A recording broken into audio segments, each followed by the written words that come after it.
ಸಕಾಲಕ್ಕೆ ವೀಸಾ ಕೊಡದೆ ಲೋಪವೆಸಗಿದ್ದ ಕಂಪನಿಗೆ ಬಿತ್ತು ಫೈನ್.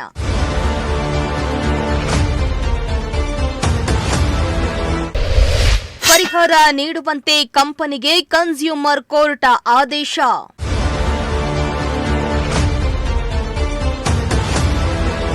ಎಸ್, ಪ್ರತಿಯೊಬ್ಬ ಇಂಡಿಯನ್ಸ್ಗೂ ಒಮ್ಮೆ ಫಾರಿನ್ಗೆ ಹೋಗೋ ಆಸೆ ಇರುತ್ತೆ. ಅದರಂತೆ ಕೆಲವು ದೇಶಗಳು ವೀಸಾ ಕೇಳ್ತವೆ. ಇತ್ತ ವೀಸಾ ಮಾಡಿಸಲು ಇಂದು ಕೈಗೊಂದು ಕಾಲ್ಗೊಂದು ಅಂತ ಕಂಪನಿಗಳು ಓಪನ್ ಆಗಿವೆ. ಇತ್ತ ತುಮಕೂರಿನಲ್ಲಿ ವ್ಯಕ್ತಿಯೊಬ್ಬರು ವೀಸಾ ಮಾಡಿಕೊಡಲು ಕಂಪನಿಯೊಂದಕ್ಕೆ ನೀಡಿರ್ತಾರೆ. ಆದ್ರೆ ಆ ಕಂಪನಿ ಸಕಾಲಕ್ಕೆ ವೀಸಾ ಕೊಡದೆ ಸತಾಯಿಸಿದೆ. ಇದೇ ಕಾರಣಕ್ಕೆ ಆ ವ್ಯಕ್ತಿ ಕನ್ಸ್ಯೂಮರ್ ಕೋರ್ಟ್ಗೆ ಹೋಗಿರ್ತಾನೆ. ಇದೀಗ ಗ್ರಾಹಕನ ಪರವಾಗಿ ನ್ಯಾಯ ಬಂದಿದ್ದು ಕಂಪನಿಯೊಂದಕ್ಕೆ ಫೈನ್ ವಿಧಿಸಿ ಕನ್ಸ್ಯೂಮರ್ ಕೋರ್ಟ್ ಆದೇಶವನ್ನ ಹೊರಡಿಸಿದೆ.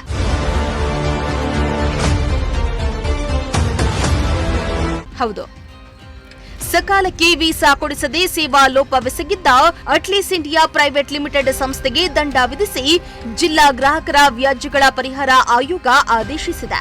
ಇನ್ನು ದೂರುದಾರರಿಗೆ 64,900 ರೂಪಾಯಿ ಮರಳಿಸಬೇಕು, 40,000 ಪರಿಹಾರ ಹಾಗೂ ದಾವೆ ವೆಚ್ಚವಾಗಿ 10,000 ನೀಡುವಂತೆ ಆದೇಶದಲ್ಲಿ ತಿಳಿಸಲಾಗಿದೆ. ನಗರದ ಸೋಮೇಶ್ವರಪುರಂನ ಕೆಎನ್ ನಿಶಾಂತರಾಜ್ ಹಾಗೂ ಇತರರು ಬಾಲಿ, ಸಿಂಗಾಪುರ, ಇತರೆ ದೇಶಗಳಿಗೆ ಪ್ರವಾಸ ಕೈಗೊಂಡಿದ್ರು. ಅಟ್ಲೀಸ್ ಇಂಡಿಯಾ ಸಂಸ್ಥೆ ಆಪ್ ಮೂಲಕ 10 ಜನವರಿ 2024ರಂದು ವೀಸಾಗಾಗಿ ಅರ್ಜಿ ಸಲ್ಲಿಸಿದ್ರು. ಶುಲ್ಕ 8,270 ರೂಪಾಯಿ ಸಹ ಪಾವತಿಸಿದ್ರು. ಜನವರಿ 27ರ ಒಳಗೆ ವೀಸಾ ಸಿಗಲಿದೆ ಎಂದು ಆ ಸಂಸ್ಥೆ ಕಡೆಯಿಂದ ಭರವಸೆ ಕೂಡ ಸಿಕ್ಕಿತ್ತು.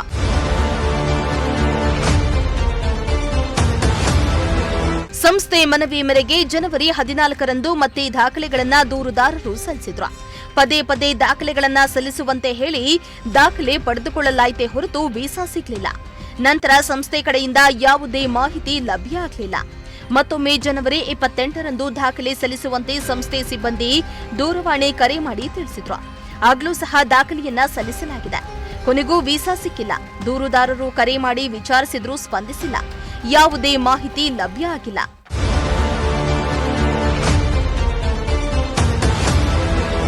ಅಟ್ಲೀಸ್ ಇಂಡಿಯಾದ ಚೆನ್ನೈ ವಿಭಾಗದ ಕಚೇರಿಯು ವೀಸಾಗೆ ಅರ್ಜಿ ಸಲ್ಲಿಸಲು ಅಧಿಕೃತ ಸಂಸ್ಥೆಯಾಗಿರಲಿಲ್ಲ. ಚೆನ್ನೈನಲ್ಲಿರುವ ಸಿಂಗಾಪುರ ಕಾನ್ಸುಲೇಟ್ ಜನರಲ್ ಕಚೇರಿಯನ್ನ ಸಂಪರ್ಕಿಸಿದ ಸಮಯದಲ್ಲಿ ಈ ವಿಚಾರವನ್ನ ಖಚಿತಪಡಿಸಿದೆ. ವೀಸಾಗೆ ಅರ್ಜಿ ಸಲ್ಲಿಸಲು ಅಧಿಕೃತ ಸಂಸ್ಥೆ ಅಲ್ಲದಿದ್ದರೂ ನಮ್ಮಿಂದ ಅರ್ಜಿ ಸಲ್ಲಿಸಿಕೊಂಡು ಶುಲ್ಕದ ಹಣ ಪಡೆದುಕೊಂಡು ವಂಚಿಸಿದ್ದಾರೆ. ಮತ್ತೆ ಅರ್ಜಿ ಸಲ್ಲಿಸಿ ಫೆಬ್ರವರಿ 1ರಂದು ವೀಸಾ ಪಡೆದುಕೊಳ್ಳಲಾಯಿತು. ವೀಸಾ ಸಿಗುವುದು ಸಾಕಷ್ಟು ತಡವಾಗಿದ್ದರಿಂದ ವಿದೇಶಿ ಪ್ರವಾಸವನ್ನ ರದ್ದುಪಡಿಸಬೇಕಾಯಿತು ಎಂದು ನಿಶಾಂತರಾಜ್ ಆಯೋಗಕ್ಕೆ ಸಲ್ಲಿಸಿದ್ದ ದೂರಿನಲ್ಲಿ ತಿಳಿಸಿದರು. ನಮಸ್ತೆ.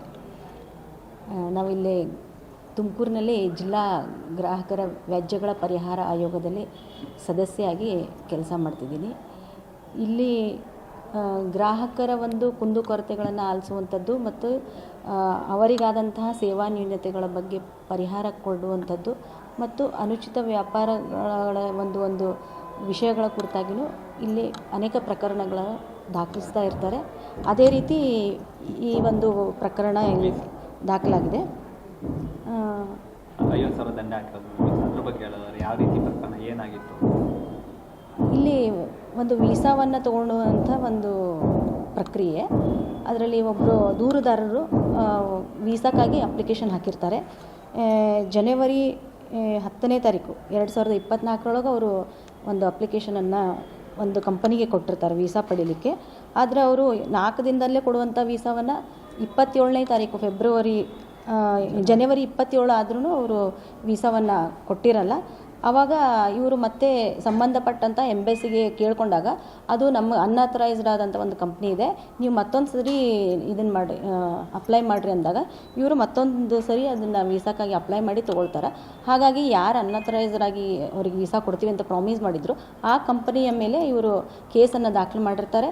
ಅದಕ್ಕನ್ನು ಎರಡೂ ಕಡೆ ಒಂದು ವಾದ ಪ್ರತಿವಾದವನ್ನು ಸುದೀರ್ಘವಾದ ಒಂದು ವಿವರಣೆಯನ್ನು ಕೇಳಿದ ನಂತರ ನಾವು ಈ ಒಂದು ಪ್ರಕರಣದಲ್ಲಿ ಆದೇಶವನ್ನ ಮಾಡಿರ್ತೀವಿ.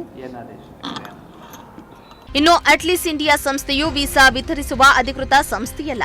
ವೀಸಾ ಪಡೆದುಕೊಳ್ಳಲು ಡಿಜಿಟಲ್ ಮೂಲಕ ನೆರವು ನೀಡಲಾಗುತ್ತೆ. ಇದರಲ್ಲಿ ನಮ್ಮ ಪಾತ್ರ ಇಲ್ಲ.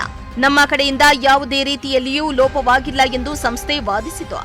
ಆದರೆ ಸಮರ್ಪಕ ದಾಖಲೆಗಳನ್ನು ಸಲ್ಲಿಸಿರಲಿಲ್ಲ. ವಾದ ಪ್ರತಿವಾದ ಆಲಿಸಿದ ಆಯೋಗದ ಅಧ್ಯಕ್ಷೆ ಜಿಟಿ ವಿಜಯಲಕ್ಷ್ಮಿ, ಸದಸ್ಯೆ ನಿವೇದಿತಾ ರವೀಶ್ ನೇತೃತ್ವದ ಪೀಠವು ಸೇವೆಯಲ್ಲಿ ಲೋಪವಾಗಿರುವುದನ್ನು ಪರಿಗಣಿಸಿ ಪರಿಹಾರಕ್ಕೆ ಆದೇಶಿಸಿದೆ. ವಕೀಲರಾದ ಆರ್ ಕೃಷ್ಣ, ಎ ಕಾವ್ಯಪ್ರಿಯ ವಾದವನ್ನು ಮಂಡಿಸಿದ್ದಾರೆ. ಈ ಒಂದು ಪ್ರಕರಣದ ಸುದೀರ್ಘ ವಾದ ವಿವಾದವನ್ನು ಆಲಿಸಿದ ನಂತರ, ದಾಖಲೆಗಳನ್ನು ಪರಿಶೀಲಿಸಿದ ನಂತರ, ಆ ಅನುಚಿತ ವ್ಯಾಪಾರ ಪದ್ಧತಿಯ ಒಂದು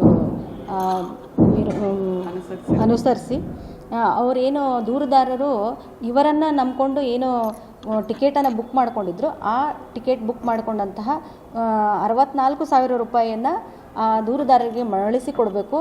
ಮತ್ತು ಅವರೇನು ನಮ್ಮ ಆಯೋಗವನ್ನು ಅವರು ತಲುಪುವಂತೆ ಮಾಡಿದ್ರಿಂದ ಪರಿಹಾರವಾಗಿ 40,000 ರೂಪಾಯಿಗಳನ್ನು ಕೊಡಬೇಕು ಮತ್ತು ಕಾನೂನು ವೆಚ್ಚವಾಗಿ 10,000 ರೂಪಾಯಿಗಳನ್ನು ಕೊಡಬೇಕು ಅಂಥೇಳಿ ನಮ್ಮ ಒಂದು ಶ್ರೀಮತಿ ಜಿಟಿ ವಿಜಯಲಕ್ಷ್ಮಿ ಮೇಡಮ್ ಅವರು ನಮ್ಮ ಆಯೋಗದ ಅಧ್ಯಕ್ಷರಾಗಿರ್ತಾರೆ, ನಾನು ಸದಸ್ಯರಾಗಿರ್ತೀನಿ. ನಮ್ಮ ಆಯೋಗದ ಒಂದು ತೀರ್ಪನ್ನು ನಾವು ಈ ಪ್ರಕರಣದಲ್ಲಿ ಕೊಟ್ಟಿರ್ತೀವಿ. ಧನ್ಯವಾದಗಳು. ನಮಸ್ತೆ. ಕ್ಯಾಮರಾ ಪರ್ಸನ್ ಸಂಜಯ್ ಜೊತೆ ದೀಪಕ್ ಕೆಂಕೆರೆ, ಪ್ರಜಾಶಕ್ತಿ ಟಿವಿ, ತುಮಕೂರು.